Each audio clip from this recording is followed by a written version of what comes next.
Good night, good night. It's the 6th of February. Just a chance to make a quick video and upload it. I made one there on in the dark outside down at the farm and about all this stuff about January being the warmest month on record and all of this. But there's just a few things people have taken issue with about Vincent Browne. Vincent Browne was, I think, a presenter on RTE, Current Affairs, and he was the one giving out the time of the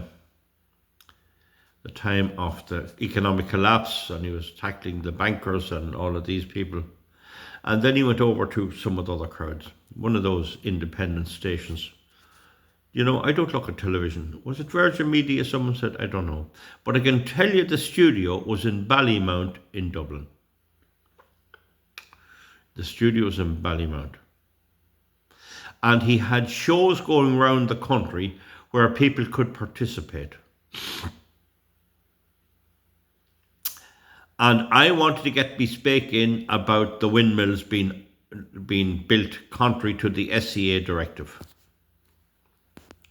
And we're all sitting around. So I went to the one in Ballymount, and my colleague and fellow campaigner, Mr. Pat Swords, chemical engineer from Dublin, came with me. And I sat, let's say, here, and he sat here. They didn't know him, but they knew me. And I saw Vincent Browne start at the back row and do the back row, and coming around to the front row. And he came to each person, got their say in, and when he came to me, he simply jumped across me. And that is exactly what I expected from any Irish media source. For I was a marked man and very, very proud of it too. So he skipped. But what he didn't know was I had my man here beside me to the left, Pat Swords, and he got a spake in. Right? You can say it was coincidental, I don't know. That was all right. He had a show somewhere else down the country, down in Kilkenny or someplace, and I didn't go to it. But he had one in Kells in County Meath, Cannesmore. And it was, no, I'm nearly sure it was the Headford Arms. I didn't pay much heed of it at the time, but I think it was. And I went there. And I always remember there was a monk on my left. And the referendum on the legalization of homosexuality was coming up, or the same-sex marriage. I think marriage equality, I think that's what it was about. And I was chatting to the monk about it. But now, not the monk, the famous Jerry Hutch. This was a real monk. This is a celibate man, holy man. And I knew him by his garb, like the thing they wear. So anyway, I was trying to get me piece in again. And I was very cute in how I was engineering it. And I had a friend planted in the audience as well. I was in the front row because I got there in time. And right throughout the night, I kept trying to get a say, and they kept depriving me of the microphone. And there was a man going around with the microphone. And when you'd put your hand up, he could give you the microphone. It was wireless. And with a bit of persistence and a bit of cuteness, Browne couldn't watch everything. I had the microphone at one point to air my point about energy. And the minute the man gave it to me from the phone, and he said, I'll give it to you, and he eventually gave it to me. And the minute he gave it to me, Browne went to an advertisement. And when he came back on air, he brought up the subject of the referendum. And it was quite obvious that this was a contrived act to keep me off the air. The Irish Wind Energy Association knew very well who I was, have huge influence with the Irish government and the media. They were really riding high at the time. Even the government thought that the windmills were some good. And they managed to keep me off on those 2 times. And on the second time, I had the microphone.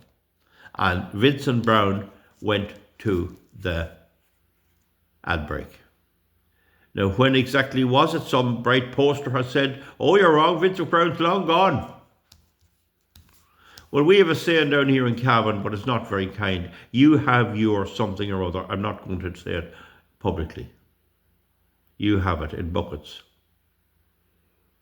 For the Vincent Browne was quite active about 2010, and then he went on to this gig going around the country. When was it? Look up the referendum on the same-sex marriage or marriage equality, and it was that time. Was it 2016 or something? Probably, I don't know. So I'm not raving. I am talking the truth. That's that covered. The second point is there's 1 or 2 guys that are always giving me grief, and I can't understand why nobody tackles them. If I was watching someone else's channel and somebody came on with that, I'd lift them out of it, and I'm doing it all the time. They go and they don't come back, and I'd keep hounding them. So that's the second thing.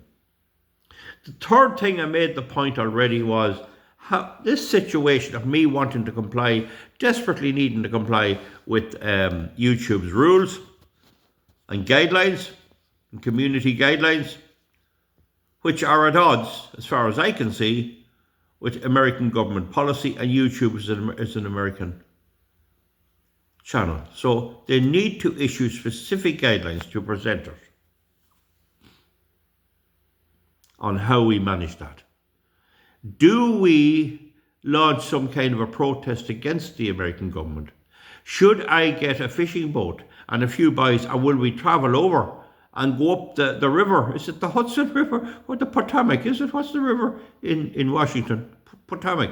The Potomac River, is it? That's it, I think. And give Trump a bit of our mind. And will YouTube give us a little bit of money towards it? I mean, we need to know what the situation is. The other thing is, another chap there posted about the word sensor, S-E-N-S-O-R. That's a sensor for a car, something that's used on automatic machinery. I have several of them. I was stuck on the road sometimes. On the old Opel Astra, they'd give trouble and they'd leave you sitting. There were camshaft sensors. But yeah, the chap says he's dyslexic. I knew a few people like that. It's a recognised difficulty in reading. And the English language is the most popular language, you know, for commerce and all that. It really is ridiculous the way it's written. I mean, enough should be E-N-U-F-F. Huh? You wouldn't describe a dog barking woof as W-O-U-G-H. That's walk. It's crazy. And I saw a film one time, years ago. I was in somebody's house that I was staying over down the country, and they were going out and they left me watching the television, and this film was on. And according to it, there was 2 American New York Yankees fine-tuned the English language.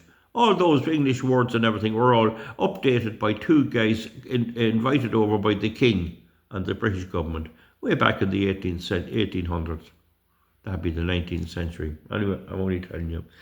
But do try and spell them fairly right, because it can be very difficult.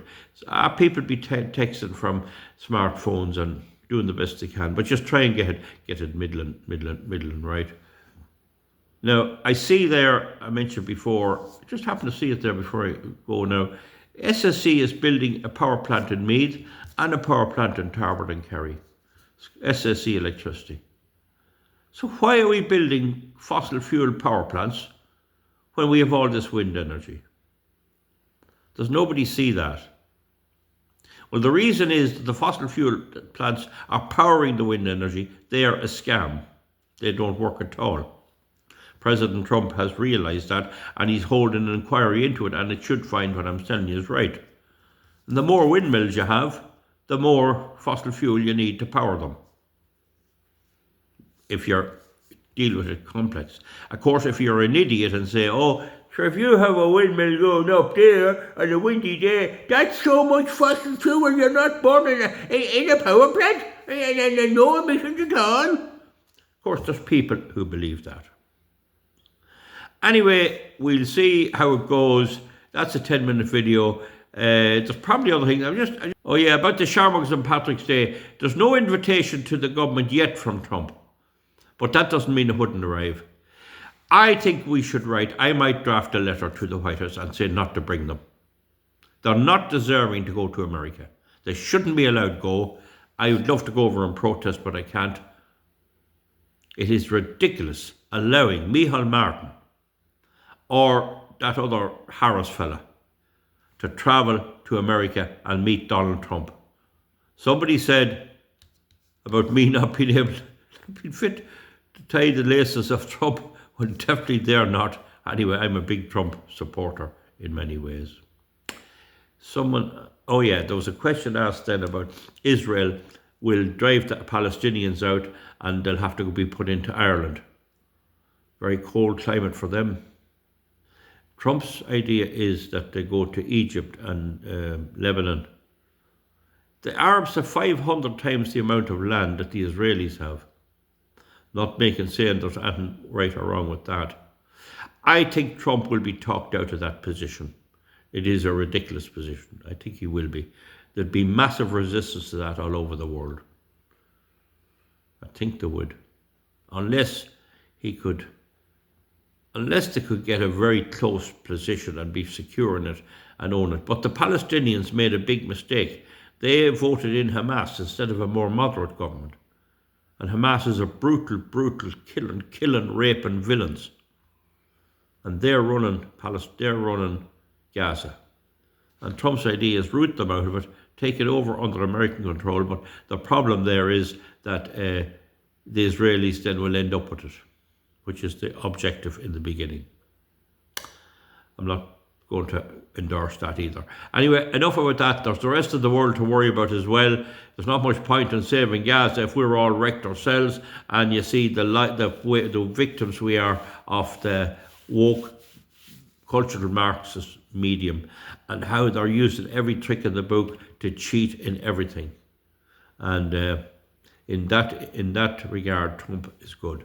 We'll see about a comment underneath. I know there are other comments on this, but they're on this phone and I can't get them without going out of the video because I don't have my laptop here. I'm just doing this when I'm here. We'll see you back soon. Bye-bye. Thank you.